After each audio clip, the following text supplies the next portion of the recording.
Primero que todo, bienvenidos a la tercera sesión de Cátedra Abierta. El día de hoy nos acompaña el profesor Carlos Ernesto Noguera, miembro fundador del Grupo Historia de las Prácticas Pedagógicas en Colombia, es licenciado en Psicología y Pedagogía de la Universidad Pedagógica Nacional, magíster en Historia de la Universidad Nacional de Colombia y doctor en Educación de la Universidad Federal do Rio Grande do Sul, en Brasil, en el año 2006. Ha desempeñado cargos en docencia, administración e investigación. Trabajó como investigador de la Sociedad Colombiana de Pedagogía en las áreas de Historia de la Educación y la Pedagogía, Políticas Educativas, Pedagogía Política, entre otras. Autor y coautor de varios libros y artículos de revistas, entre los cuales se encuentran La ciudad como espacio educativo, Bogotá y Medellín durante la primera mitad del siglo XX, 20 años del movimiento pedagógico, 1982-2002, entre mitos y realidades. Bienvenidos nuevamente y muchas gracias por estar aquí.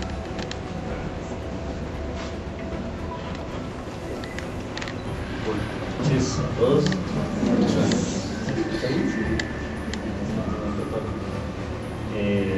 Bueno, en primer lugar, me alegra mucho ver aquí en esta universidad tantas personas interesadas en estos temas de la pedagogía y en particular en esta perspectiva de trabajo que es la perspectiva del Grupo de Historia de las Prácticas Pedagógicas. Eso me entusiasma porque me da cuenta sobre todo de algo que es muy particular, me parece muy específico de este grupo, y es la idea de construir y formar lo que nosotros llamamos en un buen sentido una escuela de pensamiento alrededor de estos problemas de la pedagogía. Por eso también saludo y agradezco la invitación del profesor Rafael y saludo su iniciativa de construir un semillero. Tenemos que buscar otro nombre para nombrarlo, pero digámoslo, por ahora es el nombre que se utiliza, ¿cierto? Un semillero, porque me parece que justamente por eso tal vez es que el grupo y el trabajo del grupo ha tenido una significativa difusión y ha conseguido en los últimos 30 años crear, digamos, ya un pensamiento alrededor de los problemas de la educación, de la pedagogía, de la escuela, del maestro, ¿cierto? Y es justamente por esa idea de formar, de difundir un pensamiento, de estudiar el trabajo previo que se ha venido haciendo, y obviamente eso con el propósito de, digamos, también abandonar ciertas cosas, pero mantener en alguna medida también esa tradición. Yo creo que es importante hablar de esas tradiciones. Hoy que estamos en la era de la innovación permanente y del cambio, hablar de tradición puede sonar un poco extraño, ¿no? Y digamos que en ese sentido también me parece por eso mismo fuerte esa idea de tradición del grupo, ¿cierto? Tratar de mantener no unos esquemas y unos modelos fijos, ¿cierto?, de los cuales nadie podría salirse, sino más bien de mantener unas líneas generales de pensamiento, un cierto enfoque también para entender estos problemas, que me parece es lo que permite obviamente la transformación, el cambio y la producción nueva, ¿cierto? Entonces, y eso quiero valorar mucho, esa iniciativa que Rafael generó aquí en la Universidad Javeriana. Muchas gracias por la invitación y a ustedes por estar aquí en esta charla. Bueno, yo pensé iniciar mi charla por dos vías, ¿cierto? Dependiendo, dije, por dónde, no sé, porque entre otras cosas se puede utilizar varias entradas al mismo problema. Lo que les quiero comentar fundamentalmente es, grosso modo, el trabajo que desde la semana pasada está circulando, que se llama El Gobierno Pedagógico, del arte de educar a las tradiciones pedagógicas. Este es, a propósito, el segundo libro de una colección que iniciamos con Siglo del Hombre Editores, el grupo de la práctica pedagógica. El primero es el libro del profesor Alejandro Álvarez, ustedes ya tuvieron la oportunidad de escucharlo aquí. Y este también forma parte, digamos, de los esfuerzos que el grupo ha venido haciendo para consolidar, digamos, una línea también de editorial que en este país es bastante complicado, ¿cierto? Una línea editorial que tenga una cierta calidad, una cierta difusión, es difícil. Entonces, bueno, este es el segundo esfuerzo que hacemos y esperamos que pueda tener, digamos, una buena acogida en términos de que sea usado, de que sea utilizado.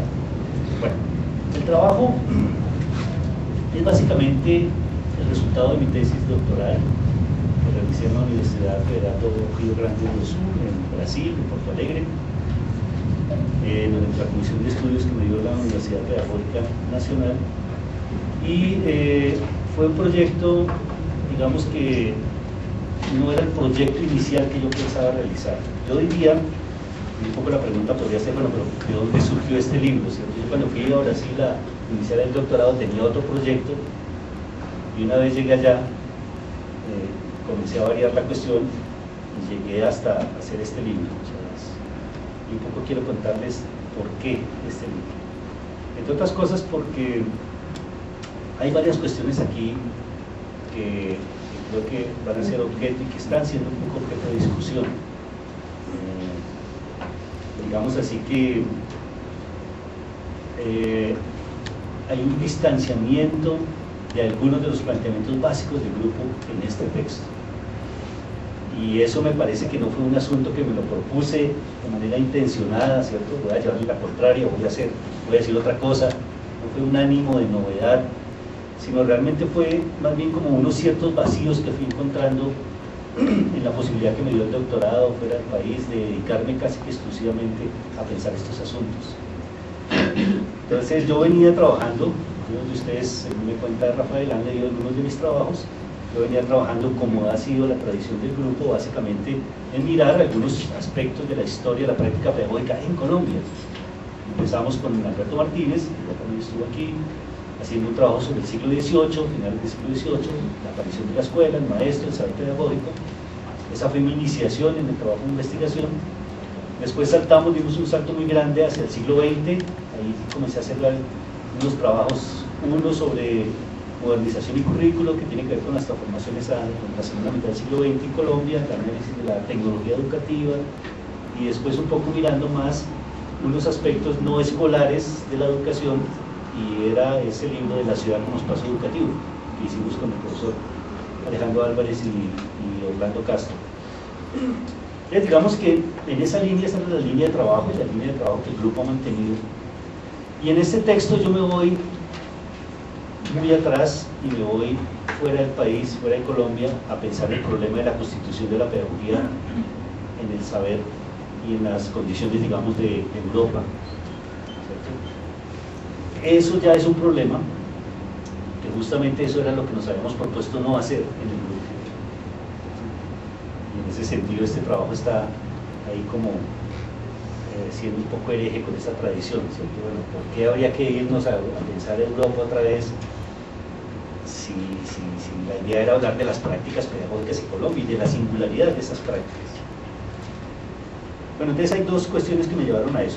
Primero, una idea que comenzó a manejar en particular Alberto Echeverri, el director y coordinador del grupo, uno de los fundadores iniciales, y en varias conversaciones y en un momento particular, hacia los años 90, comenzó a hablar Alberto Echeverri de la necesidad de mirar el problema de lo que llamaba las tradiciones o los paradigmas pedagógicos modernos. Y él señalaba tres: el paradigma germánico, el paradigma francófono y el paradigma anglosajón, como elementos importantes para pensar la constitución, digamos así, de un horizonte particular del saber pedagógico en la modernidad, ¿cierto? Él vino insistiendo mucho en eso.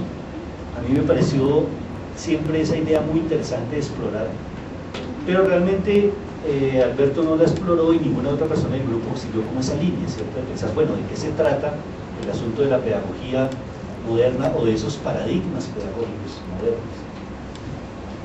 Es, digamos que inicialmente había un vacío en relación con esa idea de la procedencia de esas tradiciones pedagógicas o esos paradigmas pedagógicos o esas culturas pedagógicas. Por otro lado, estaba en el grupo unos trabajos iniciales que realizó el de Lucía Zuluaga a propósito de la lectura de los clásicos. Higuita comenzó a hacer un trabajo de lectura de los clásicos de la pedagogía. Su primer proyecto creo que se denominaba filosofía y didáctica, o didáctica y filosofía, por ahí en el año 1975, recién ingresó ella como profesora de la Facultad de Educación de la Universidad de Antioquia. Y es muy importante esa referencia, didáctica y filosofía, ¿cierto? Buscaba hacer una lectura a los textos clásicos de pedagogía, Comenius, Locke, Rousseau, y mirar ahí, digamos, algunos elementos que sirvieran de base para pensar, en ese momento ella llamaba el problema didáctico, en oposición a la condición de la tecnología educativa que instrumentalizaba, digamos así, el problema de la pedagogía, o el saber pedagógico. Ese fue un primer texto. Y ella hizo unas primeras lecturas de los clásicos. Leyendo esos textos de Olga, en donde ella señalaba que existía un horizonte conceptual de la pedagogía, ¿cierto? A diferencia de lo que pensaba la tecnología instruccional, la pedagogía sí tenía, o por lo menos el saber pedagógico sí tenía un horizonte conceptual, que era posible verlo en su historicidad funcionando, y desde luego ese horizonte conceptual estaba registrado en esos textos clásicos de la pedagogía. Yo me fui a hacer como esa relectura, siguiendo un poco esas pistas de Olga, intentando ver y resolver la pregunta de, bueno, ¿cómo es que aparecen esas tradiciones pedagógicas en Europa? Ese fue ya como mi problema de investigación y por donde comencé a trabajar mi tesis. Una cuestión obligada era hacer una mirada a las historias de la pedagogía, y resulta que las historias de la pedagogía, digamos que ya están también hechas, definidas, formateadas, tienen ya unas periodizaciones clásicas desde hace muchos años, y me parece que no ha habido una nueva producción, a pesar de que ha habido recientemente unas historias de la pedagogía. Hay una de Campi de 1995, es tal de las últimas. Bueno, Gadotti también publicó una, no la mencioné yo en mi texto, pero también hace los años 90. A pesar, digamos, de que hay unas nuevas producciones, en general la historia de la pedagogía como que ya estaba clara, y eso ya era un capítulo más o menos cerrado, creía yo. Entonces, en esas historias de la pedagogía no era posible para mí encontrar cuál era esa procedencia y cómo fue esa constitución de esas tradiciones pedagógicas europeas. Eso me llevó entonces, obviamente, a hacer un recorrido nuevamente por los clásicos y releer esas historias también clásicas de la pedagogía. Paul Monroe, Dilthey, Compayré, en fin. En esas relecturas empecé a encontrar algunas cosas que comenzaron a hacer disonancia con lo que yo ya sabía, con las cuestiones que ya habíamos trabajado aquí en Colombia en el grupo. Una de esas primeras disonancias que comencé a encontrar tenía que ver con el asunto que Olga Lucía, o más bien con la apuesta que Olga Lucía había colocado para el saber pedagógico. Olguita decía, desde los años 80, vamos a colocar como una apuesta, ¿cierto? Y vamos a pensar que la pedagogía, que no es una disciplina aquí en Colombia, ¿cierto? Por eso ya hablaba de un saber, vamos a hablar de que la pedagogía es una disciplina como una apuesta, y que esa disciplina tendría como objeto particular la enseñanza. Y ella argumenta, los que han leído pedagogía e historia, los que han leído a Olga Lucía, pues recordarán cómo Olga argumenta que el concepto de enseñanza es el concepto fundamental de la pedagogía, mientras que el concepto de educación es problemático en tanto que por lo menos habría varias ciencias que darían cuenta de ese concepto de educación, ¿cierto? Por eso en la corriente francófona se habla de ciencias de la educación, no de una ciencia de la educación, porque habría que, la educación como objeto no sería posible abordarla solo desde una disciplina. Por eso se requiere, por ejemplo, la sociología, la psicología, la filosofía, la economía, la administración, en fin, serían varias ciencias que podrían dar cuenta de ese objeto de educación. Entonces decía, a mí esa definición que había acuñado, que había propuesto Olga como una apuesta, yo la veía un poco embolatada cuando comencé a hacer esa relectura de los clásicos.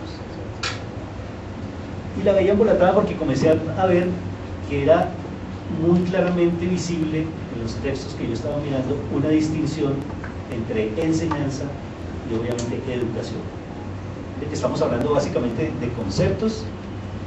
Esta tesis podría ser leída también como eso, ¿no? Un análisis de los conceptos básicos de la pedagogía: educación, formación, enseñanza, aprendizaje, como conceptos, digamos, básicos de la pedagogía moderna.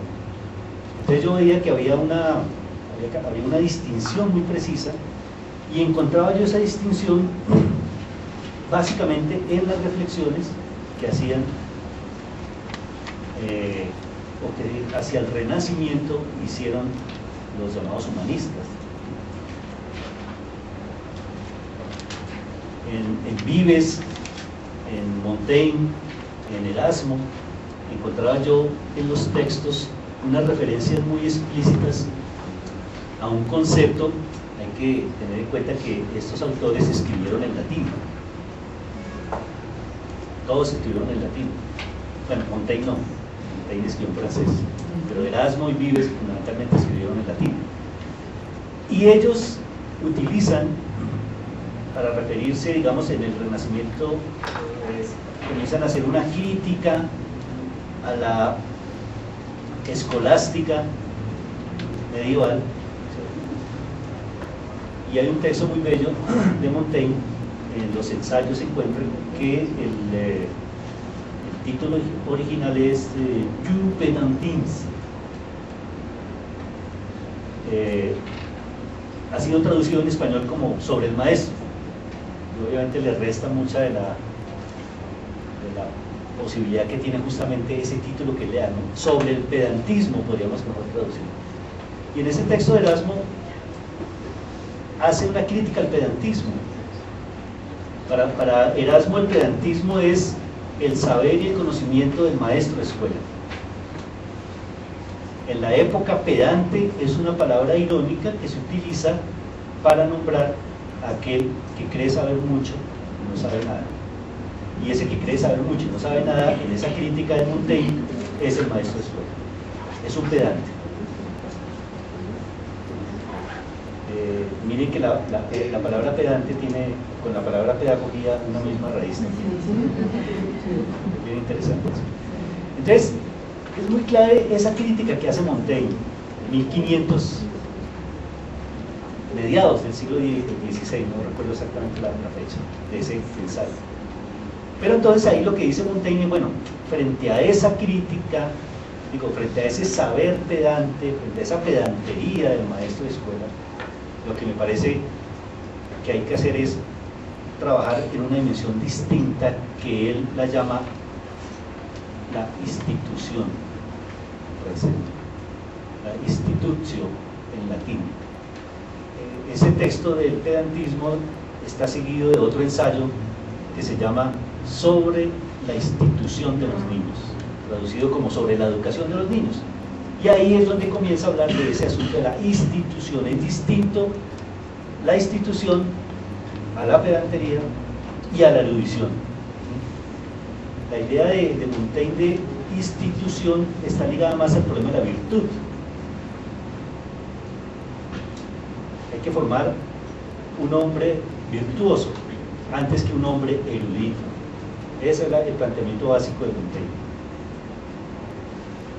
Y entonces, curiosamente, encontraba yo, fíjense, ya hay una clave muy importante para mí, que era esa distinción entonces entre ese concepto de institutio y el concepto de erudición, que venía de la línea básicamente comeniana.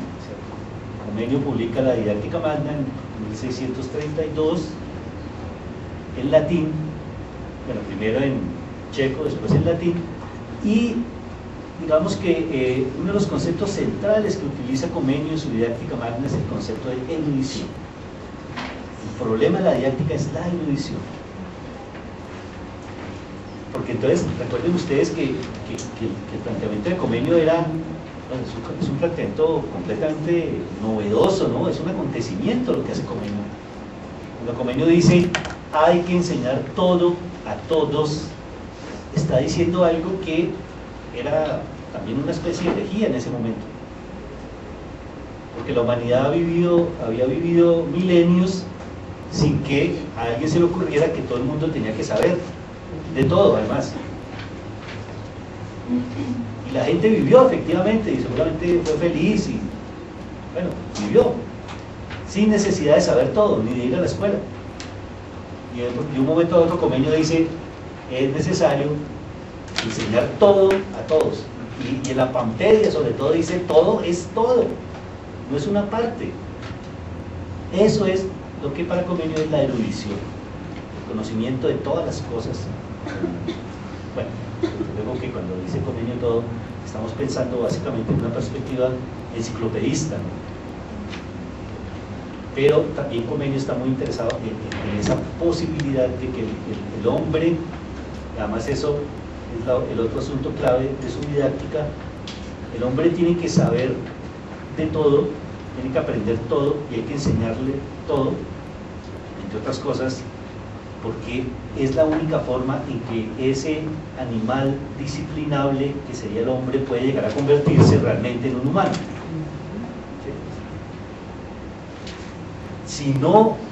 Si el hombre no aprende todo lo que tiene que aprender, si no conoce las cosas del mundo, pues va a quedar en el nivel de las otras criaturas, o sea, de las bestias. No va a poder llegar a ser un humano. Para ser realmente humano es necesario Dios, ¿cierto? Su perspectiva religiosa dice Comenio, Dios nos dio la razón y eso implica la posibilidad de conocer todas las cosas. Dios creó al hombre como la criatura suprema y le puso a su disposición las cosas del mundo. Y si el hombre no conoce las cosas del mundo, pues entonces él, digamos así, que está desaprovechando eso que Dios creó para él. Y de pasadita Dios habría perdido el tiempo. Creó el mundo para el hombre y el hombre no lo conoce. Entonces, si no lo conoce, ¿cómo lo puede utilizar? ¿Cómo puede ser rey y criatura, señora de todas las cosas si no las conoce? ¿Cierto? Entonces, hay un argumento religioso en esa idea comeniana, pero lo importante es que entonces Comenio plantea esa idea de la erudición. Hay que saber todo. Y miren que estos señores, por otro lado, están diciendo, casi un siglo antes, están diciendo, no, el problema no es saber todo, el problema no es de erudición, lo que necesitamos es virtud. Ese es el asunto. Entonces ahí fíjense que ahí comenzó a parecerme muy claro dos tendencias. Cuando leía a John Locke, en sus pensamientos acerca de la educación, la cosa va quedando más clara. Locke es de la época de Comenio. Locke escribe en inglés, no en latín, y el término y el concepto que utiliza es el de education. Tal vez es el primero que habla de ese término, que los otros hablaban en latín, ¿no? Y claro, existía educatio, pero educatio no quiere decir educación. Educatio tenía una connotación más cercana a la idea del cultivo, de la crianza, ¿sí? No necesariamente el concepto más particular sería el de institutio, instituir, ¿cierto? Instituir era conformar, ¿sí? Tal vez darle una constitución como un sujeto, por eso los humanistas hablan de institutio, y eso no implicaba necesariamente un conocimiento, ¿sí? Y Locke, si usted lee ese texto, creo que es un texto muy interesante para leerlo hoy sobre todo. Ese texto de Locke sería muy bello leerlo hoy. Hoy que estamos en la era de la postdisciplina, hoy que estamos en la era de la libertad, del todo vale, hoy que estamos en esa, voy a decir la palabra, pero ya después de lo que dijo Rafael no podría decirla. Voy a caer aquí en una contradicción, pero iba a decir crisis.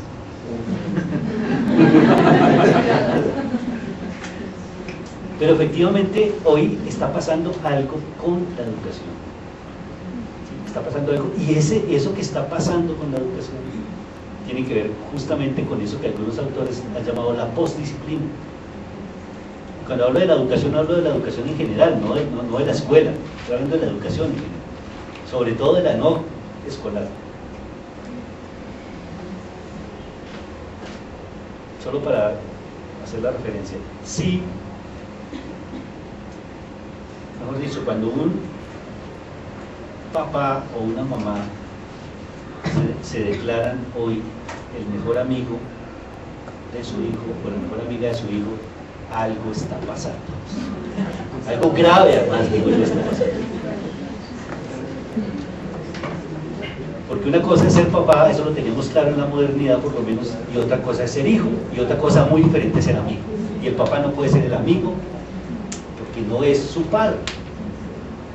Entonces, ojo, y es que no es uno, ¿no? Cuando muchos dicen eso, lo que estamos diciendo es algo está cambiando.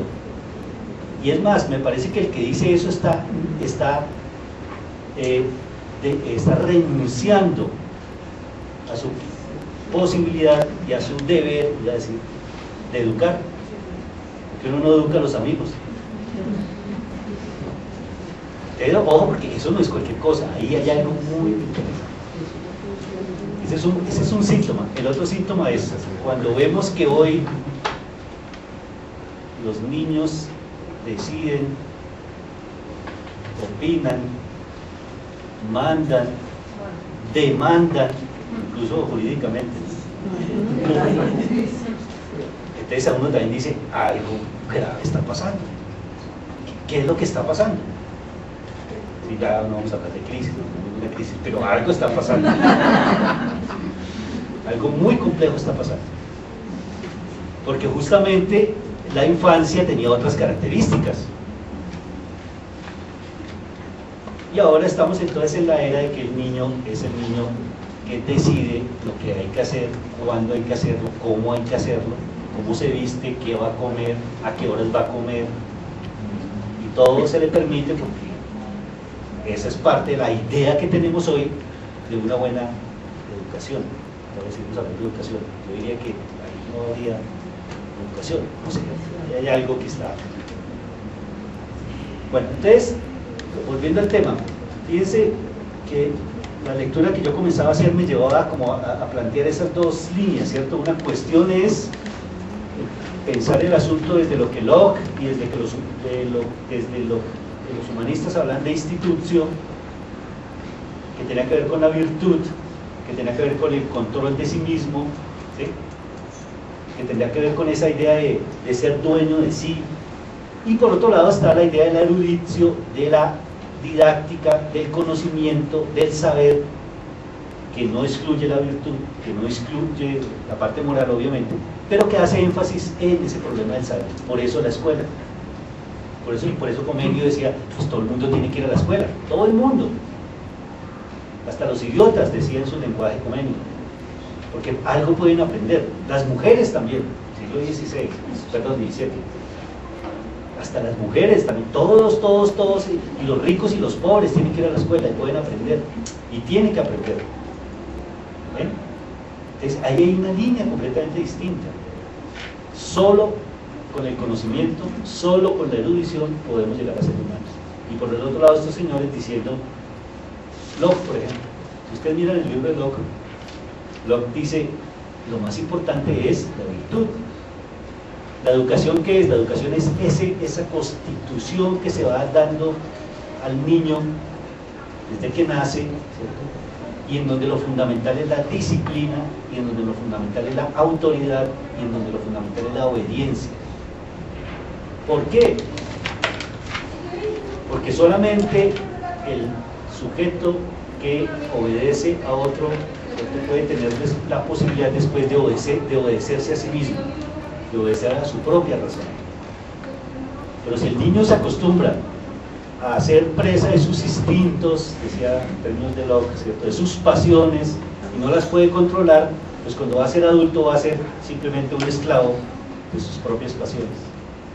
Entonces hay un sentido de esa education, de esa educación, que es que el niño aprenda, y el niño no puede aprender si no pasa, dice Locke, por esa disciplina, y si no entiende fundamentalmente la autoridad, y si el padre, básicamente el padre, y el maestro, no el maestro, el ayo, es el que lo coloca en esa posición de obedecer y demostrarle lo que es virtuoso, y enseñarlo a controlar esas pasiones. Ustedes van a ver todo el texto, ¿no? El problema del cuerpo. Es muy importante la educación física, la educación del cuerpo. Porque dice Locke, si un cuerpo es frágil, no va a poder después el espíritu, el entendimiento gobernar el cuerpo. Porque un cuerpo frágil es básicamente presa de las pasiones. Por eso es que es necesario crear cuerpos fuertes. Porque un cuerpo fuerte igual va a crear un espíritu fuerte que puede llegar a controlar las pasiones. Por eso hay que enseñar al niño a aguantar frío, a bañarse con agua fría. Es muy interesante. Entonces usted vea que dice Locke, cuando el niño tiene hambre y pide algo de comida, se le da comida, ¿cierto? Si el niño pide carne porque tiene hambre, se le da pan. Porque una cosa es satisfacer una necesidad y otra cosa es satisfacer un deseo y un gusto. Y el niño tiene que aprender a controlar esos. Es una cuestión bien interesante. Claro, entonces fíjense que, bueno, y lo último que hace Locke en el libro, el último capítulo lo llama instrucción. Es decir, aquello de los contenidos, de los saberes, ¿cierto? De la lectura, de la escritura, de las matemáticas, de la ciencia, eso es lo último de la educación, lo último. Lo más importante es este tipo de cosas que tienen que ver con la disciplina, con la obediencia, con el control, ¿cierto? Con el fortalecimiento del cuerpo. Eso es lo importante. Entonces vean ustedes que son dos líneas, son dos cosas distintas. Y bueno, después cuando me encuentro con Rousseau parte mucho de Locke, pero se distancia también muchísimo de Locke. La tesis que tengo es que definitivamente es solo hasta Rousseau donde podemos encontrar el concepto moderno de educación.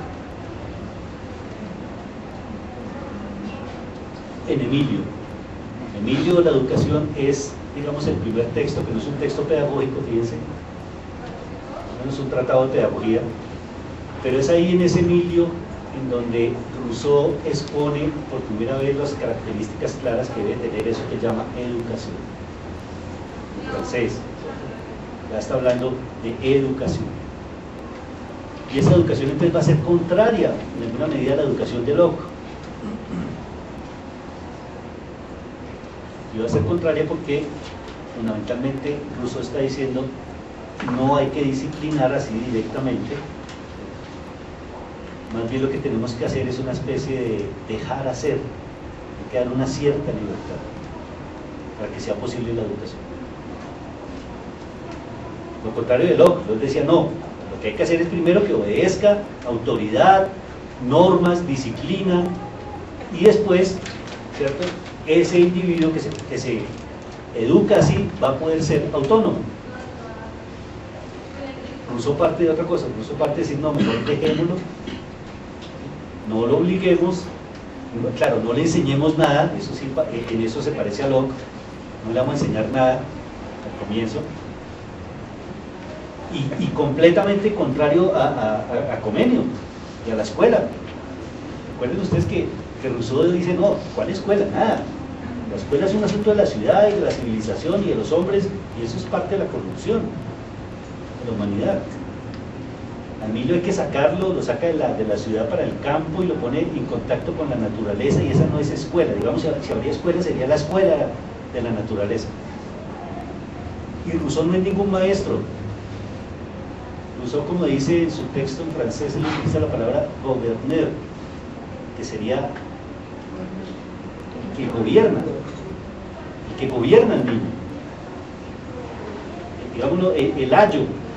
Pero el ayo no es el preceptor, porque el preceptor es el que da preceptos. Y Rousseau no da ningún precepto. Él simplemente es el que gobierna, el que acompaña también, digamos así, al niño. No, pero acompaña no quiere decir que vaya a la que no hace nada. Es que el leído Emilio ha podido darse cuenta de la estrategia que utiliza. Pero bueno, lo que quiero señalar, fíjense, es que es muy distinto entonces ese concepto rousseauiano de educación, y en ese concepto que se opone claramente a la idea de la erudición y de la didáctica, vamos a encontrar, digo yo, como las bases, entre esos dos, claro, vamos a encontrar las bases de la Constitución, de la pedagogía, así, en sentido ya moderno. Y va a ser primero Kant y después Herbart, ahí lo muestra en el texto, los primeros que van a decir, bueno, vamos a unir las dos cosas, ¿no? Vamos a unir, es claro, es difícil porque es que Rousseau está hablando para el siglo XXI. Nosotros somos rousseauianos hoy, pero hoy, 2 siglos después. Pero Kant y Herbart, que eran contemporáneos, no podían ser rousseauianos, no podían entender. Herbart en la pedagogía general dice, bueno, es que lo que está proponiendo Rousseau de que un maestro acompañe a su alumno durante toda la vida hasta que se case, pues eso es imposible, eso era para algunos ricos, pero nosotros necesitamos enseñar en las escuelas, ¿cierto? Entonces, ese planteamiento rousseauiano no era para el siglo XVIII. Rousseau es un intempestivo, es un extemporáneo.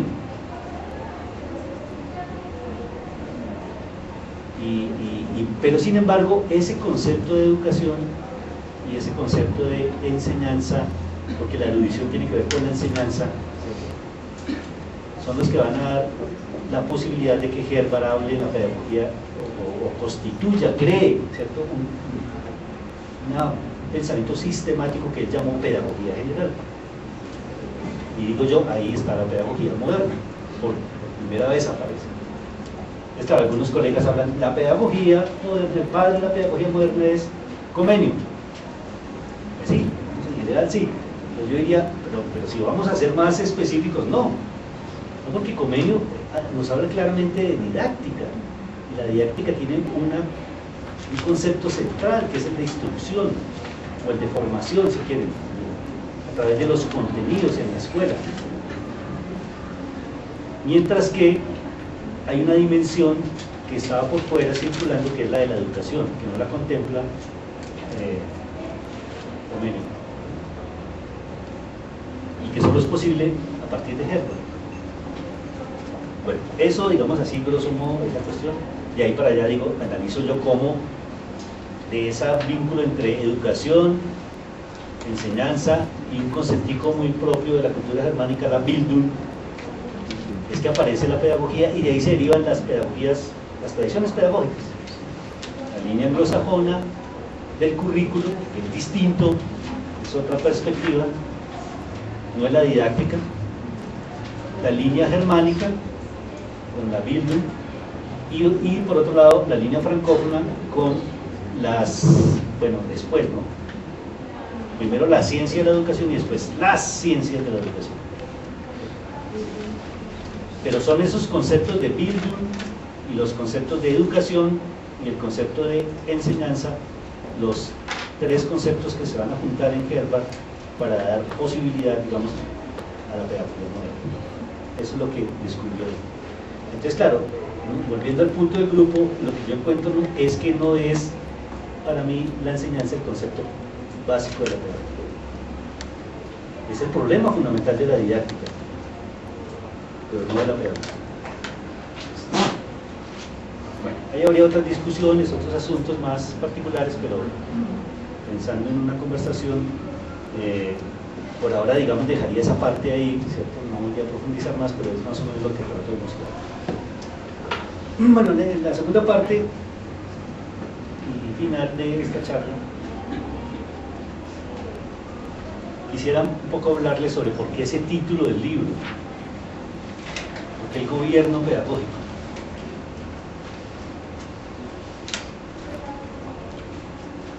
Y bueno, pues sobre eso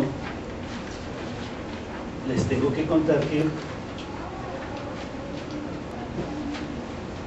tuve un encuentro con quien yo llamo el profesor Foucault. Digamos que hasta estando aquí en Colombia yo había leído a Foucault filósofo, Foucault historiador, y con base en eso habíamos trabajado nuestros libros, ¿cierto?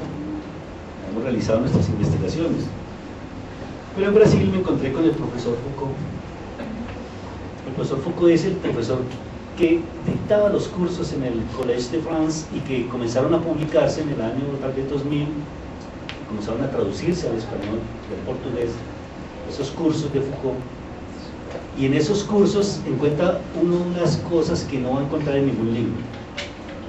Y una de esas cosas que encontramos en esos textos, en esos cursos, perdón, fue el problema de la gubernamentalidad y el problema del gobierno. Y eso, digamos que fue un acontecimiento muy importante, porque me llevó a repensar el trabajo que estaba haciendo, digamos, en otro discurso. Fue muy importante ese profesor Foucault, fue ese profesor Foucault el que, asistiendo a los cursos, porque les cuento que lo que hacíamos en Porto Alegre era como parte de una disciplina, como llaman allá, en una clase, era leer clase por clase las 15 clases de cada uno de esos libros. Entonces nos sentábamos a leer primera clase, la leíamos completa, la discutíamos. Entonces digamos que era una forma de asistir a las clases de Foucault, del profesor Foucault. Particularmente, bueno, hay varios ahí, la hermenéutica del sujeto fue una de esas clases, de esos cursos, en el 82, muy importante. Pero sobre todo seguridad, territorio, población y nacimiento de la biopolítica. Vean ustedes lo interesante de esto, no es un caso aislado. Kant tiene, hoy se conoce un texto de Kant que se llama Sobre la pedagogía, un texto pequeño, pero es un texto fundamental. Claro, los filósofos no lo consideran como parte de la obra filosófica de Kant, va a estar hablando sobre pedagogía, asunto menor. Pero ese curso es muy importante, y resulta que ese libro de Kant es el resultado de las clases que daba Kant en la Universidad de Königsberg sobre pedagogía, y que un alumno grabó, que un alumno transcribió, y que antes de que se muriera Kant se las pasó a Kant, y Kant le dio una revisión y autorizó su publicación. Por fortuna estuvo ese alumno que asistió a sus cursos y tomó atenta nota y pudo darnos ese textico, pero muy importante, sobre la pedagogía. Pero bueno, hay otros. Bueno, Lacan, en la obra de Lacan no son libros que Lacan produjo, se habla del seminario de Lacan, o los seminarios de Lacan. Entonces miren cómo el escenario de la socialización y de la enseñanza, digamos así, se constituye también un escenario para el pensamiento, donde se produce. Yo diría que es más prolífica y más interesante los trabajos que hizo Foucault como profesor que Foucault como escritor de libros y digamos, en ese sentido dice, hombre filósofo, digamos, autor de libros. Entonces encontraba yo ahí en esos cursos cosas, me encontré con ese problema del gobierno. En la hermenéutica del sujeto, él hace una mirada a un asunto que va a ser clarísimo. Él dice, bueno, ahí, mirando la Grecia clásica, dice, hay dos cuestiones ahí muy importantes. Él comienza a diferenciar en las primeras clases, dice, es la diferencia que uno podría establecer entre lo que él llama saber del conocimiento y por otro lado, la espiritualidad.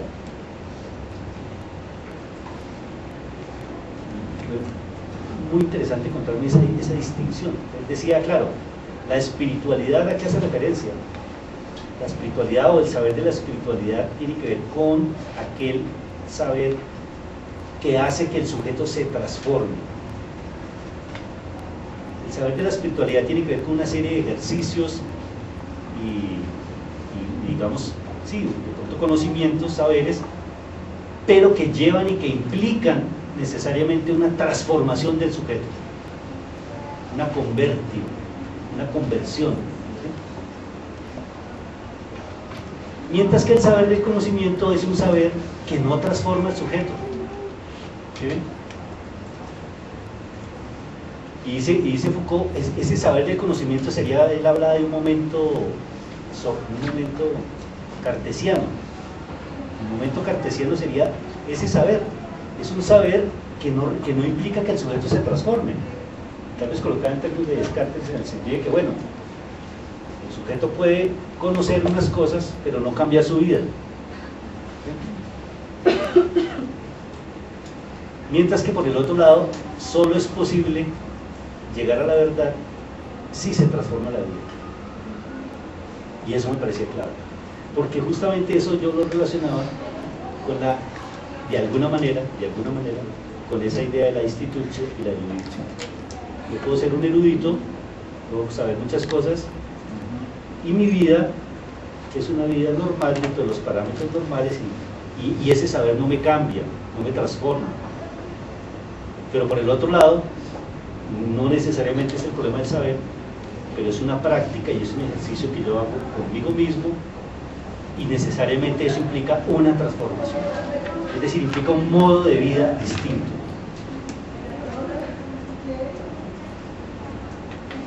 Entonces miren ustedes que ya ahí comienza algo muy interesante. Hay una clave muy importante en Foucault. Eso también lo analiza otro colega de Foucault, una discusión tuvieron sobre eso, Pierre Hadot, profesor de historia de la filosofía antigua, que tiene varios textos. Uno de ellos se llama Ejercicios Espirituales y Filosofía Antigua. Y Hadot, como Foucault, y como por ejemplo Sloterdijk, son filósofos que están pensando la filosofía a la manera antigua. ¿Qué quiere decir eso? Que están pensando la filosofía no como una doctrina, ni como una teoría, ni como una epistemología, sino que están pensando la filosofía como un modo de existencia. Y eso es completamente distinto. Es una cosa es pensar que la filosofía son un poco de conceptos, de abstracciones sobre el mundo y sobre el ser. Y otra cosa es pensar que la filosofía son un conjunto de ejercicios espirituales o de ejercicios que me llevan a transformar mi vida y que me llevan a asumir un modo de existencia determinado. Y esa es la filosofía antigua. Y el último Foucault se muere, cuando se muere Foucault, lo que está haciendo no es haciendo teorías, sino lo que está haciendo Foucault es teniendo un cierto modo de vivir. Y se murió en ese modo de vivir. Pero es una forma, eso es la filosofía, digamos así, una filosofía como práctica, no una filosofía como teoría. Eso también fue una clave, ¿no? Y otra vez de las enseñanzas del profesor Foucault. Todo este asunto finalmente me va a llevar obviamente a la pedagogía, porque no es tan fácil distinguir paideia, pedagogía, psicagogía y filosofía en ese sentido. Se confunden. Y sobre todo, pues, la clave que da Foucault en sus últimos cursos es cuando comienza a hablar del problema del gobierno. Cuando nos dice, ya estoy abandonando el asunto del saber y el poder, suficiente saber poder, todo el mundo ya comenzó a hacerle la crítica del saber y el poder. Le dijo, no voy a hablar más del saber y poder, voy a hablar de ahora en adelante de gobierno y libertad. Y por eso se puso a hacer la historia de la gubernamentalidad. Comenzó a trabajar ese problema del gobierno, del poder pastoral, y llegó hasta los griegos, del cristianismo primitivo, y comenzó a pensar ese problema del gobierno. Foucault define el gobierno como básicamente la conducción de las conductas. ¿Qué es el gobierno? El gobierno es la conducción de las conductas. Y hay un gobierno de sí mismo y hay un gobierno de los otros. Y claro, esto tiene más detalles, pero fundamentalmente lo que yo podía ver ahí es que en la modernidad, el problema del gobierno en la modernidad pasa fundamentalmente por la educación. O sea, la forma de gobierno moderno, el gobierno de todos y de cada uno, pasa por la educación. Cuando Comenio dice hay que enseñar todo a todos, está diciendo esa es una forma de gobierno, esa es una forma de gobernamiento de la gente.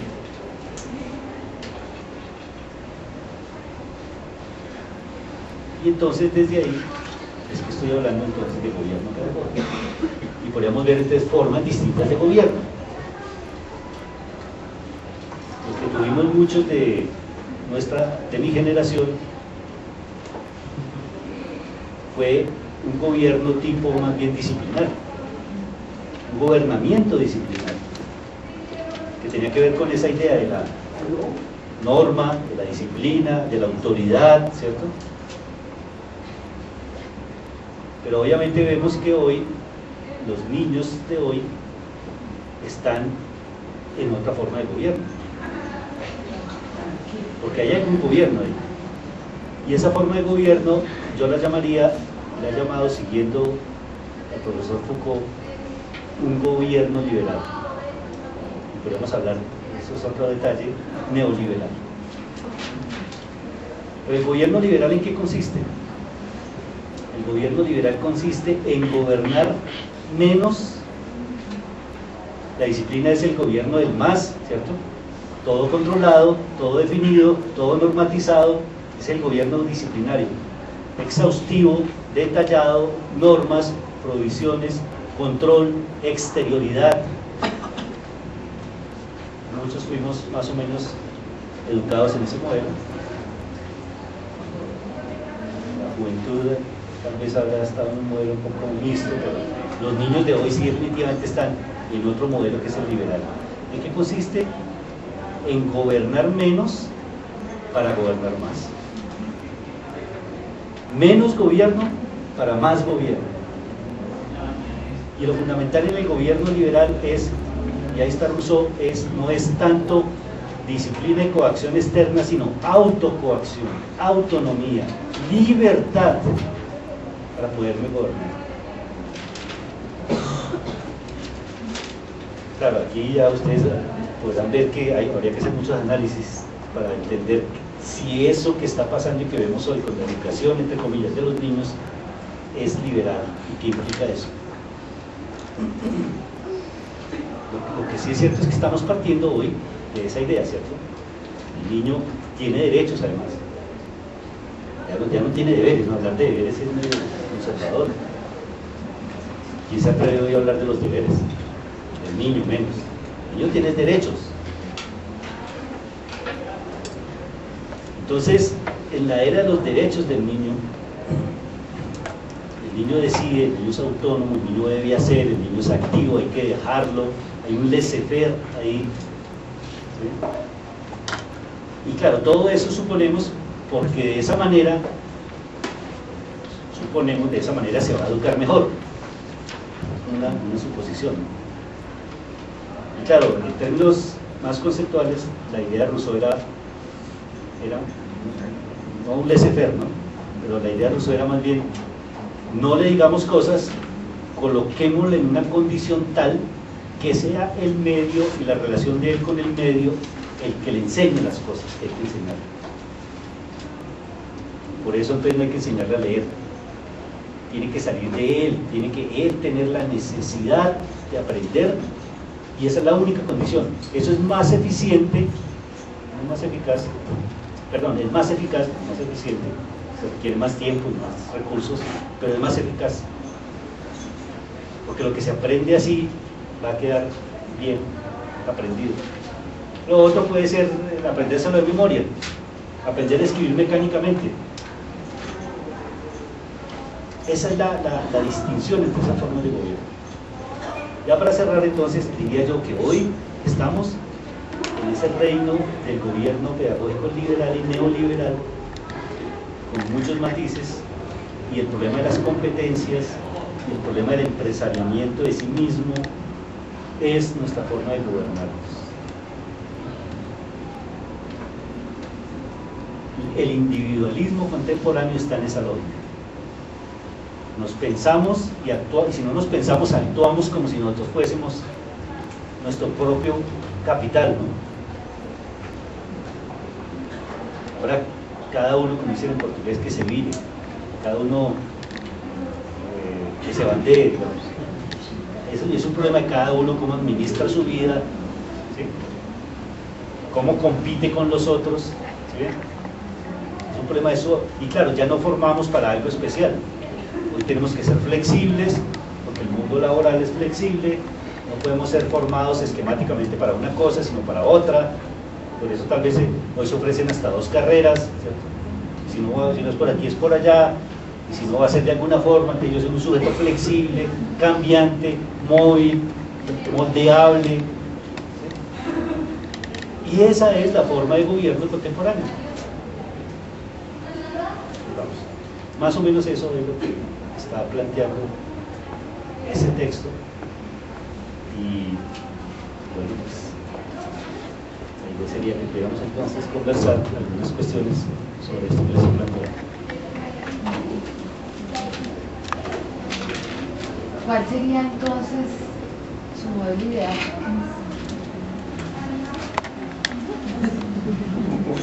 No, yo no tengo modelos ideales.